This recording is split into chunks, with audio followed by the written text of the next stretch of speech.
Hello, and welcome to another Monday Moment in Matthew. I'm Caleb Ray, and this week we're looking at Matthew chapter 7, verses 7 through 12. Last week we started chapter 7, the final portion of the Sermon on the Mount. And this week we're going to look at a topic that is probably familiar to you, but maybe we haven't considered it in its full context. Let's read now. Matthew chapter 7, 7 through 12. Ask, and it will be given to you. Seek, and you will find. Knock, and it will be opened to you. For everyone who asks receives, and the one who seeks finds, and to the one who knocks it will be opened.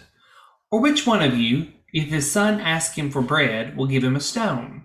Or if he asks for a fish, will give him a serpent? If you then who are evil know how to give good gifts to your children, how much more will your Father, who is in heaven, give good things to those who ask him? So whatever you wish that others would do to you, do also to them, for this is the law and the prophets. So all right, this week we're really talking about three items: ask, seek, and knock. As we've been looking in the Sermon on the Mount, we've noticed that Jesus has taught to a further extent how the attitude of one should be towards the Word of God, the will of God, and actions towards others. When we got into chapter 6, we saw priorities. Where is our focus? Is it on ourselves or is it on God? And then as we've gotten into chapter 7, we've got these final discourses now where Jesus is helping those who are listening better understand how to be good followers of God and how to walk and talk and act each day. As we're looking at this section, we're talking about the idea of coming to God in prayer for our needs. He uses the analogy of talking about a child asking their father for bread. Would you give him a stone? Or if someone asked you for a fish, would you give him a serpent? And you see that you wouldn't do that as a person to your family, to your children. And so what would God do for his children? Remember, he's talking to Jews. The Jews are the children of God. These are individuals that have had promises given to them as God's people. And so he tells them there are three things they need to do. They need to ask, seek, and knock. The asking is probably the easiest part of this. We often go to God in prayer, and we ask God for our different petitions. We make known to him what's on our heart, and we seek his will for us in that idea of asking him and seeking that he would answer our prayers. But what we need to recognize from this context is that prayer has always been meant to be coupled with action. Ask and it will be given to you. Seek and you will find. Knock and the door will be open to you. All three have to be present, and it needs to be in the will of God. So let's explain this a little further. Asking. I need to go to God in prayer. I need to talk to him about my needs. Does God know what I need? Absolutely. He's the Almighty Father who is omniscient. But I still have a requirement of going to him and asking for him in faith.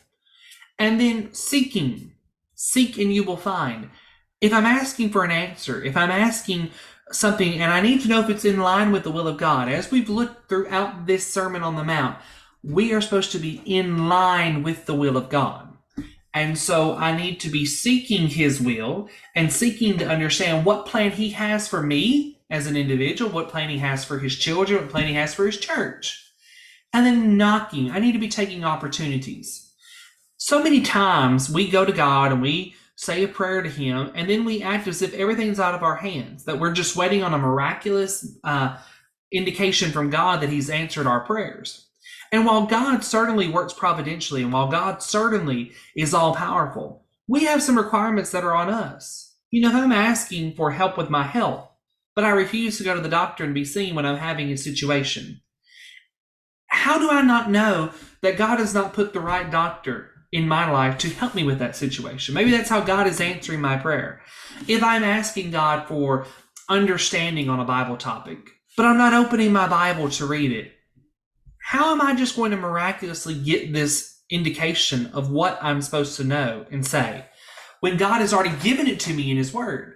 And so see, I pray to God, but I'm seeking him through his will, and I'm knocking and taking opportunities. Maybe it is I'm praying for an opportunity for our church to grow. Am I taking opportunities then out in the day-to-day public to invite people and talk to people and teach them about God? You know, so many times what we do is we just come, we say our prayer, and then we end it at that. And then we go later, well, God didn't answer my prayer. Maybe God did, but I didn't take the avenue that God answered it with to see God's providential hand in my life. And so I have to be proactive in coupling with my prayers.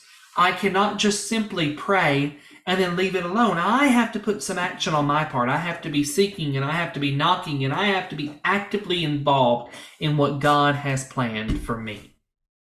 And so we need to remember to ask, seek, and knock for it to be answered for us. Now, what we need to remember, though, is all of this is in conjunction with the idea of it being a part of the will of God. Sometimes I pray something and it's not part of God's will. And so sometimes my answer is no to my prayer, even when I'm seeking and even when I'm knocking.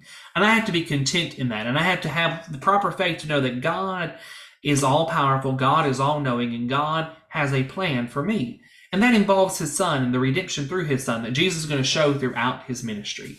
And so I just need to keep that in the back of my mind when I'm talking about this type of prayer. Well, thank you for joining us again this week. I hope you have a great and blessed week, and we'll see you again next time as we move further into chapter 7. Thank you for joining us. Have a blessed day.